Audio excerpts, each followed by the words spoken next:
जय हिंद दोस्तों। भारत की जो कावेरी इंजन की जो प्रोग्राम है वो कैंसिल हो चुकी है, ऐसा डीआरडीओ चीफ ने कंफर्म कर दिया है इंटरव्यू में।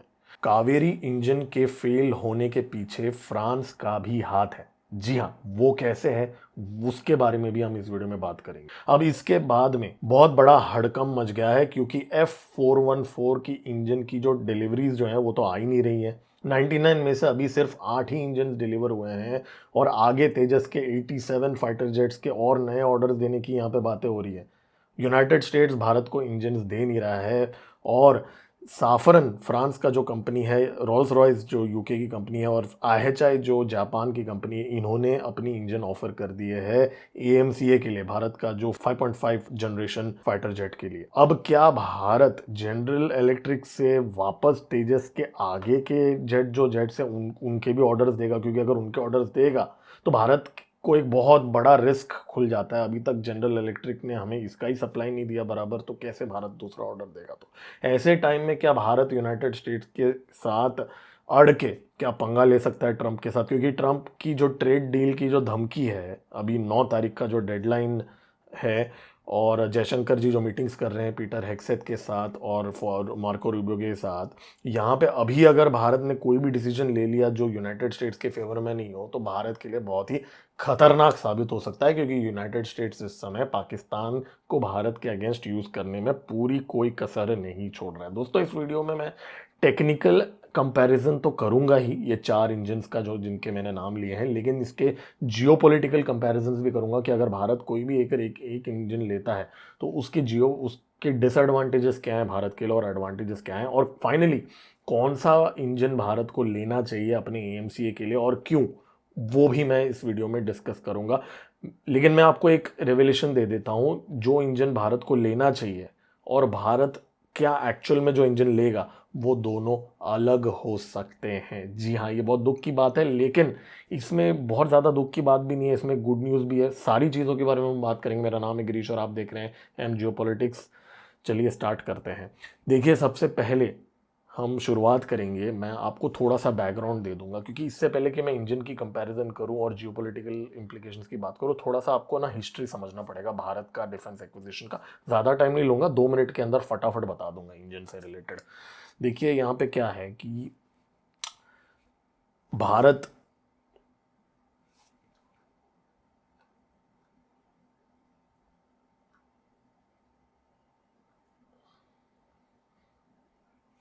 देखिए यहाँ पे क्या है ना, भारत जब शॉपिंग करता है, डिफेंस डील्स करता है, फॉरेन से खरीदता है। अब ये मैं सिर्फ बीजेपी की गवर्नमेंट की बात नहीं कर रहा हूँ, मैं इवन कांग्रेस की गवर्नमेंट की भी बात कर रहा हूँ, हमारे सारे सरकारों की बात कर रहा हूँ। भारत ने इस समय, मैं आपको एग्जांपल देता हूँ, टाटा जो है एयर इंडिया जो के जो ओनर्स हैं, उन्होंने 220 प्लेन्स का ऑर्डर दिया है बोइंग को।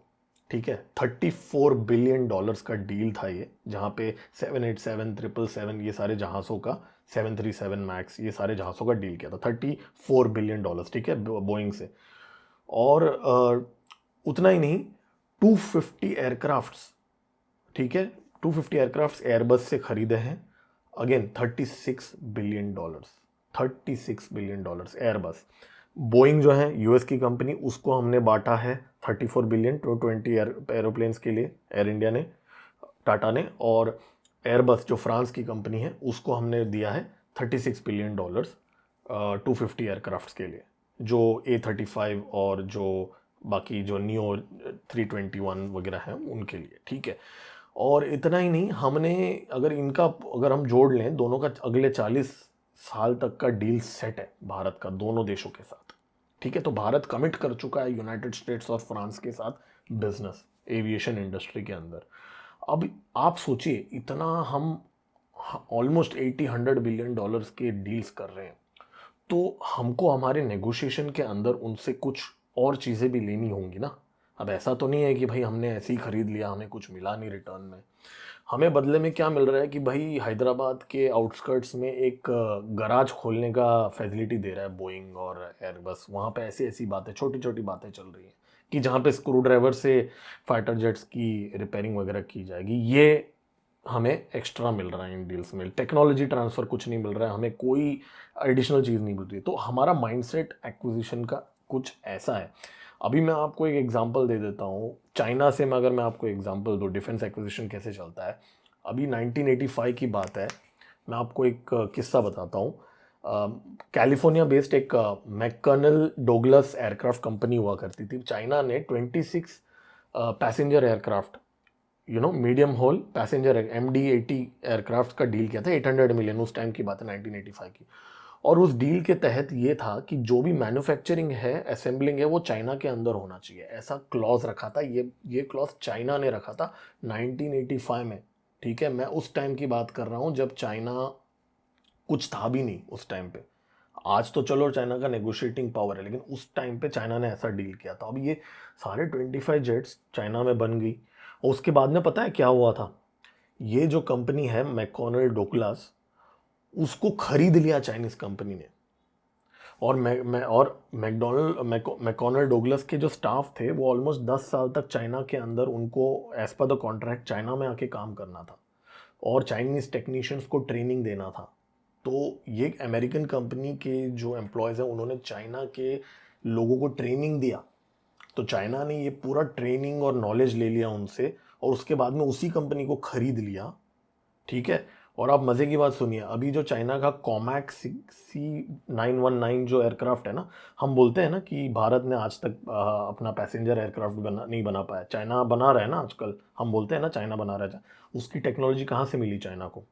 इस डील से मिली, जो मैकॉनल डोगलस एयरक्राफ्ट कंपनी को चाइना ने एक्वायर किया था उस टाइम पे। तो दोस्तों ये नेगोशिएशन चाइना ने 1985 में किया था, जब चाइना कुछ था भी नहीं।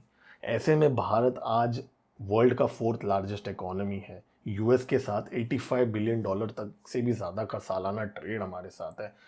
तो ऐसे हालात में क्या आपको लगता है कि भारत नेगोशिएट नहीं कर पाएगा यूनाइटेड स्टेट्स के साथ, अगर हम अच्छे से नेगोशिएट करेंगे तो यहाँ पे प्रॉब्लम भारत की डिफेंस माइंड्स एक्विजिशन माइंडसेट की भी एक प्रॉब्लम है।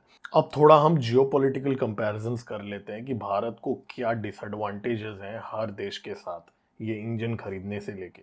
सबसे पहले हम यूनाइटेड स्टेट्स की अगर बात करें, कि देखिए यहाँ पे ना यूएस कांग्रेस से बहुत बड़ा हमें खतरा है, और जो सैंक्शंस की जो आदत है यूनाइटेड स्टेट्स की, उससे भी हमें बहुत ज़्यादा खतरा है। अभी एग्जाम्पल के तौर पे मैं आपको 2 एग्जाम्पल दे देता हूँ।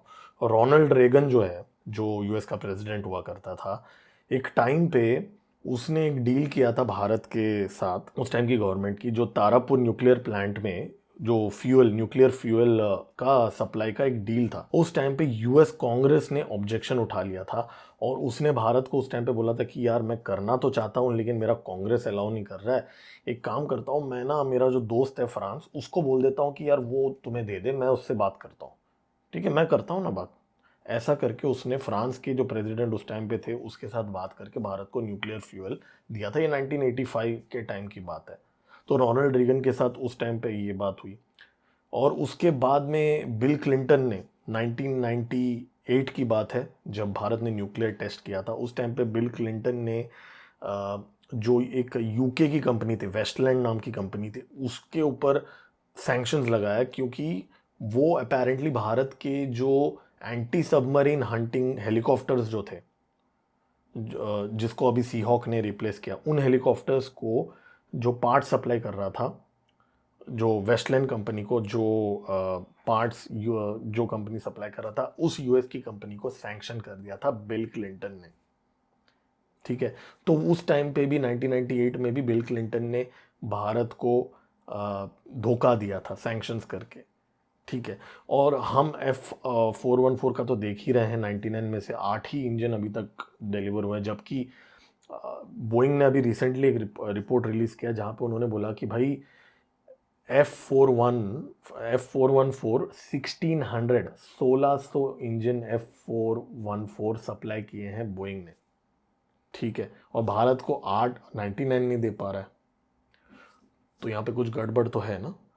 तो डेफिनेटली यहाँ पे जियोपॉलिटिकल एंगल है, लेकिन फ्रांस भी जो है वो दूध का धुला नहीं है। फ्रांस ने भी भारत को धोखा दिया। कावेरी इंजन जो है, जो हम बोलते हैं कि जो रद्द हो गई है, उसके रद्द होने के पीछे फ्रांस का बहुत बड़ा हाथ है।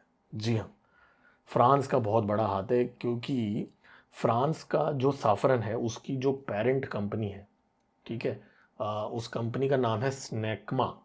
ये जो स्नेकमा कंपनी जो है, जो साफरन की पेरेंट कंपनी है, उस कंपनी के साथ कावेरी इंजन के कोड डेवलपमेंट का भारत सरकार का एक एग्रीमेंट हुआ करता था। ठीक है, 2010s की बात कर रहा हूँ मैं। 2015 तक मैक्रोन ने कावेरी इंजन के कोड डेवलपमेंट के जो उनकी जो डिलीवरेबल्स थी स्नेकमा कंपनी की, उसको रोक के रखा था जब तक मोदी जी ने राफेल का डील साइन नहीं किया था। मतलब आप सोचिए, सिर्फ राफेल की डील साइन कराने के लिए भारत के साथ कावेरी के जो कोड डेवलपमेंट में नीमा कंपनी का जो कंट्रीब्यूशन था उसको मैक्रोन ने रोक के रखा था 2015 तक। और जैसे ही मोदी जी ने वो डील साइन कर दिया राफेल का M88 इंजन के साथ जो साफरन के साथ है, उस टाइम से अचानक मैक्रोन M88 इंजन को बेचने की कोशिश कर रहा था भारत को, उसके एक वेरिएंट को बेचने की कोशिश कर रहा था। और ये जो कावेरी इंजन का जो स्नेकमा कंपनी के साथ जो एग्रीमेंट था वो वहीं पे खत्म हो गया। तो फ्रांस ने कावेरी इंजन को बनाने के लिए भारत की मदद के लिए एग्रीमेंट साइन की थी और फ्रांस पीछे हट गया। उस टाइम पे सिर्फ उसको अपना राफेल बेचना था और फ्रांस ने भी भारत को यहाँ पे धोखा दिया है। लेकिन अगर मैं रोल्स रॉयस की बात करूं, वो तो आप बोलेंगे भाई यूके की कंपनी है। जी हाँ, लेकिन यूके की तो आप ये बात जानते ही हो कि कैसे यूके खुद यूनाइटेड स्टेट्स के ऊपर डिपेंडेंट है। ठीक है, बहुत सारे एंगल से अगर हम देखा जाए तो यूके यूनाइटेड स्टेट्स का वसाल स्टेट भी बोलते हैं बहुत सारे लोग, मतलब टट्टू भी बोलते हैं। लेकिन अगर हम उसको थोड़ा साइड में भी रख दें तो भी रोल्स रॉयस की जो इंजन है ना, जो यूरोफाइटर टाइफून जैसे जहाज़ों में लगती है, यूरोजेट इंजन जो है, वो भी रोल्स रॉयस ने खुद प्रोड्यूस नहीं किया अकेले। उसमें जर्मनी के कंपनीज, फ्रांस के कंपनीज, स्पेन के कंपनीज भी इन्वॉल्व है। तो नेटो, अगर यूनाइटेड स्टेट्स का जो इन्फ्लुएंस है नेटो के अंदर, अगर यूनाइटेड स्टेट्स चाहे तो उस इन्फ्लुएंस को यूज़ करके रोल्स रॉयस के भी स्पेयर पार्ट्स को यूनाइटेड स्टेट्स सैंक्शन कर सकता है। और जो रोल्स रॉयस की जो इंजन जो उसने ऑफर किया है भारत को को डेवलप करने के लिए, उसके टर्म्स में बताता हूँ, फैंटास्टिक डील है by the way on paper. वो इतना फैंटास्टिक डील भारत अगर करेगा तो फंस जाएगा रोल्स रॉयस के साथ, क्योंकि यूएस के पास रोल्स रॉयस का भी जो बटन है ना वो यूएस के पास है। अब जापान का IHI कंपनी जो है, जो XF9 इंजन जो है, जो काफ़ी पावरफुल है by the way, 147 kilo Newton का इंजन है, काफ़ी, मतलब आफ्टर बर्नर लगाएंगे उसके बाद में। तो इतना पावरफुल इंजन जो है जो उन्होंने ऑफर किया था, उसके अंदर भी यूएस की कंपनीज बहुत सारे पार्ट सप्लाई करते हैं। जी हाँ, तो IHI में भी यूएस की कुछ पार्ट्स की डिपेंडेंसी यहाँ पे है। अभी आप बोलोगे उस लॉजिक से साफरान जो है क्या उसकी डिपेंडेंसी है? वेल, साफरान का माना जाता है कि कंप्लीटली इंडिजीनियस है, वो फ्रांस के लिए यूएस की कंपनीज पे कोई डिपेंडेंसी नहीं है। साफरान कंपनी का, जो फ्रेंच कंपनी के जो इंजन जो बनाते हैं, तो इसका मतलब ये है कि भारत को अगर यूएस का ऑल्टरनेटिव अगर चाहिए इंजन में, तो साफरान जो है वो एकमात्र कंपनी है जो एटलीस्ट कंपैरेटिवली बात कर रहा हूँ, इक्का दुक्का पार्ट अगर डिपेंडेंसी होगा तो मुझे नहीं पता, मैं उस लेवल का एनालिसिस मैंने इस समय नहीं किया है। लेकिन मोटा मोटा अगर हम देखें तो बाकी देशों से ज़्यादा इंडिपेंडेंट है साफरान भारत के डील करने के लिए। लेकिन अब यहाँ पे टेक्निकल एंगल में अगर अब हम आ जाए, कौन सी डील भारत के साथ अच्छा है, भारत के लिए अच्छा है, उसमें अगर मैं बात करूँ तो यहाँ पे कंपैरिजन अगर हम लोग करेंगे तो जो साफरन की जो डील ऑफर किया है साफरन ने, उस डील के मुताबिक,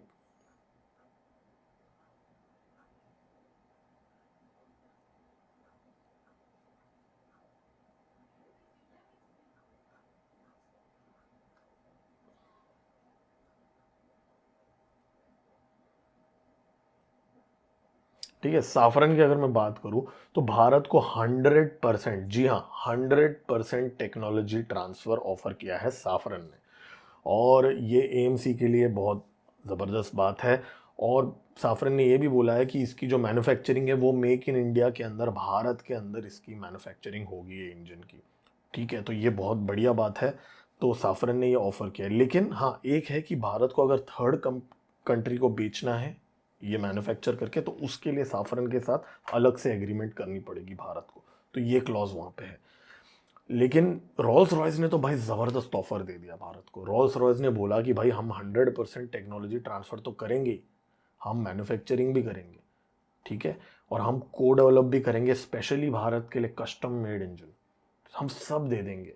ठीक है। और आगे जाके अगर भारत को बेचना भी है ना, जिसको चाहिए बेचो, जिसको चाहिए बेचो बना के, वो भी कर दो। तो रोल्स रॉयस ने तो भाई भारत को कुछ जबरदस्ती, कुछ ज्यादा ही बढ़िया डील दे दिया।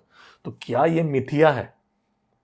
क्या ये मिथिया है? क्या पीछे से यूनाइटेड स्टेट्स कुछ पुर्जे उर्जे रोक के रोल्स रॉयस की भी डील को डिरेल कर सकता है? पॉसिबल है। जैसे मैंने कहा कि यूरोपियन कंपनीज भी इन्वॉल्व है रोल्स रॉयस को पार्ट्स सप्लाई करने के लिए। अगर हम इसकी बात करें, जनरल इलेक्ट्रिक की अगर बात करें, तो भाई उन्होंने 80% का टेक ट्रांसफ़र ही ऑफर किया है, 20% नहीं दे रहे हैं। तो साफरन और रोल्स रॉयस के कंपैरिजन में जनरल इलेक्ट्रिक सिर्फ 80% दे रहा है। 20% जो है उसमें से जो सिंगल क्रिस्टल टर्बाइन जो है, जो बहुत ही क्रिटिकल कंपोनेंट है, वो नहीं दे रहा है टेक्नोलॉजी ट्रांसफ़र के अंदर। ठीक है। और ये जो 80% दे रहा है ना, इसके अंदर भी माना जा रहा है कि मैंने बहुत सारी न्यूज़ रिपोर्ट्स पढ़े हैं कि 100 पेजेस के एग्रीमेंट्स हैं इसके अंदर।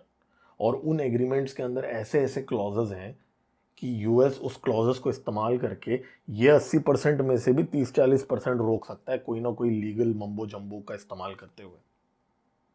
तो यहाँ पे और असेंबल तो करना पड़ेगा, लेकिन भारत बाहर बेच नहीं सकता, वो भी लिमिटेशन है जनरल इलेक्ट्रिक के इंजन के साथ।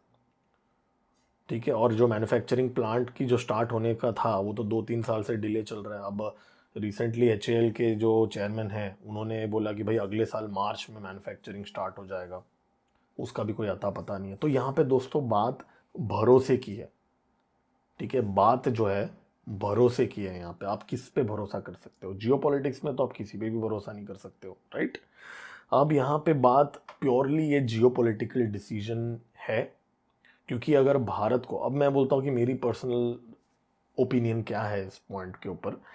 देखिए, भारत को, मेरा पर्सनल ओपिनियन ये है कि साफरन का इंजन लेना चाहिए, उस साफरन के साथ को डेवलपमेंट करना चाहिए। उसका एक नेगेटिव पॉइंट भी है कि उसमें स्क्रैच से डेवलप होगा, तो 10 साल का टाइमलाइन है। अगर 10 का 8 साल भी हो जाता है, फिर भी चलो कुछ ना कुछ बोल के 2033 तक डेवलप तो हो सकता है, अगर हम देखा जाएगा तो साफरन लेना चाहिए। उसके पीछे रीज़न ये है कि यूनाइटेड स्टेट्स पे हम भरोसा नहीं कर सकते। ये वो यूनाइटेड स्टेट्स है जिसने हमें 99 में से सिर्फ 8 इंजन दिए हैं, जबकि वो पूरे दुनिया में इंजन बांट रहा है लोगों को। यूनाइटेड स्टेट्स का जो असली रूप तो हमने देख ही लिया, कैसे ऑपरेशन सिंदूर में पाकिस्तान को सपोर्ट किया उसने। और आज भी ट्रेड डील में भारत के साथ के अंदर वो जेनेटिकली मॉडिफाइड क्रॉप्स को पुश करने की कोशिश कर रहा है, और पता नहीं क्या क्या भारत के ऊपर रिस्ट्रिक्शंस डाल रहा है। और ये मैं ट्रम्प एडमिनिस्ट्रेशन की बात कर रहा हूँ, जो सपोजिटली सो कॉल्ड भारत के लिए अच्छा माना जाता था। अगर मैं डेमोक्रेट्स की कल कल जाके डेमोक्रेट्स अगर आ जाते, तब तो भाई हालात बद से बदतर हो सकता है। अभी ट्रम्प के साथ अगर ये हालत है, तो डेमोक्रेट्स के साथ तो हालात बद से बदतर हो सकता है। तो इन हालात में जनरल इलेक्ट्रिक जी का इंजन का डील करना, तेजस के जो 87 जेट्स जो नए ऑर्डर होंगे उसके लिए अलग से 87 और इंजन जी से डील करना, मेरे हिसाब से बेवकूफ़ी है। यूनाइटेड स्टेट्स भारत को टंगाएगा, बहुत गंदा टंगाएगा। भारत को इंजन देगा, लेकिन रुला रुला के देगा, और देने के बाद भी रिस्ट्रिक्शंस डालेगा, सैंक्शंस डालेगा, उसको अपने लेवरेज की तरह इस्तेमाल करेगा, जैसा यूनाइटेड स्टेट्स हमेशा करते आया है। लेकिन क्या भारत के पास उतनी हिम्मत है, क्या मोदी सरकार के पास उतनी हिम्मत है कि यूनाइटेड स्टेट्स को मना कर सके, ना बोल सके, और ये जो जी का जो कॉन्ट्रैक्ट है उससे एग्जिट करके, जी हाँ दोस्तों, एग्जिट करके साफरन के साथ डील साइन करे? क्या मोदी सरकार के अंदर उतनी हिम्मत है? अगर वो करेंगे तो उन्हें करना पड़ेगा, उन्हें एग्जिस्टिंग कॉन्ट्रैक्ट भी कैंसिल करना पड़ेगा। क्योंकि दोस्तों, अगर भारत जो 99 इंजन जो अभी कॉन्ट्रैक्ट है 97 तेजस फाइटर जेट्स का के जहाँ पे डिप्लॉय होगा, अगर वहाँ पे F414 इंजन अगर यूज़ होगा, तो हम 87 जो आगे का जो तेजस का ऑर्डर है उसके लिए हम अचानक से साफरन नहीं ले सकते, या ले भी सकते हैं in theory, by the way, वो भी हम डिस्कस कर सकते हैं उस बारे में। लेकिन फिर वो इकोनॉमीज ऑफ स्केल नहीं होगा हमारा। ठीक है। सब ऑप्टिमल एक्विजिशन होगा कि भाई थोड़ा यहाँ से ले लिया, थोड़ा वहाँ से ले लिया, जो मैंने वीडियो के स्टार्टिंग में बताया था। तो भारत एक का ना, अभी इस समय मोदी जी का ना एक धर्म संकट है कि भाई यूनाइटेड स्टेट्स को तमाचा मार के क्या G414 से बाहर निकले हम डील से, क्योंकि इंजन तो वो दे नहीं रहे, बहाने बना रहे हैं। ठीक है। फिर क्या हम कंप्लीटली फ्रांस से ले लें, डिपेंडेंसी कर ले, क्योंकि फ्रांस अपने को और भी चीज़ें दे रहा है, सबमरीन का जो टेक्नोलॉजी वगैरह दे रहा है, आई थिंक बराका, या आई थिंक वही नाम है। तो वो सबमरीन का भी डील हमारा चल रहा है फ्रांस के साथ। तो क्या भारत को फ्रांस के साफरान के साथ डील करना चाहिए? क्योंकि जो मैक्रोन जो है उसका जो दिमाग है वो नेटो से थोड़ा हट के, ठीक है, इवन नेटो के अंदर भी मैक्रोन और इवन आगे जो कोई भी आएगा फ्रांस का लीडर, उनका अपना एक जियोपॉलिटिकल गेम होता है, ठीक है। जर्मनी और आप अगर बोलो नेदरलैंड और ये जो स्पेन, बाकी के जो देश हैं वो तो एकदम टट्टू है नेटो के जो डीप स्टेट के लोग हैं, जो यूनाइटेड स्टेट्स की डीप स्टेट के साथ भी कोऑर्डिनेशन करते हैं। लेकिन फ्रांस का अपना दिमाग है। तो भारत को मेरे हिसाब से फ्रांस लेना चाहिए। और टेक्निकल एनालिसिस की अगर मैं बात करूं तो देखिए, पावरफुल इंजन तो सारे ही पावरफुल है, थोड़ा बहुत ऊपर नीचे है। 110 किलो न्यूटन तो सारे ही लगभग ऑफर कर रहे हैं आफ्टर बर्नर के साथ। जापान का इंजन थोड़ा ज़्यादा पावरफुल है, लेकिन वो उसकी तो डिपेंडेंसी भी यूएस के ऊपर बहुत ज़्यादा है। तो in terms of technical specification मैं कोई एक्सपर्ट तो नहीं हूँ, लेकिन मोटा मोटा जितना मुझे समझा है, कोई मेजर डील ब्रेकर किसी के साथ भी नहीं है। सिर्फ ये टेक्नोलॉजी ट्रांसफ़र वाली जो बात है, जो इकोसिस्टम है इंजन बनाने का, वो भारत को यूएस के साथ नहीं मिलने वाला। तो दोस्तों, आप कमेंट्स में लिख के बताइए कि भारत को कौन सा इंजन खरीदना चाहिए इन चारों ऑप्शंस में से, और क्यों खरीदना चाहिए। क्या मोदी जी को ट्रंप के सामने हिम्मत से खड़े होके F414 का डील को कैंसिल करना चाहिए? क्या साफरन ने जो हमें धोखा दिया था कावेरी इंजन को, क्या फ्रांस के ऊपर भारत को भरोसा करना चाहिए? कमेंट्स पे लिख के बताइए। मेरा नाम है गिरीश और आप देख रहे हैं जियो पॉलिटिक्स। अगर अभी तक आपने इस वीडियो को लाइक नहीं किया, आप लाइक कर सकते हैं, मेरे चैनल को सब्सक्राइब भी कर सकते हैं। मैं और वीडियोस पोस्ट करते रहूँगा। जय हिंद।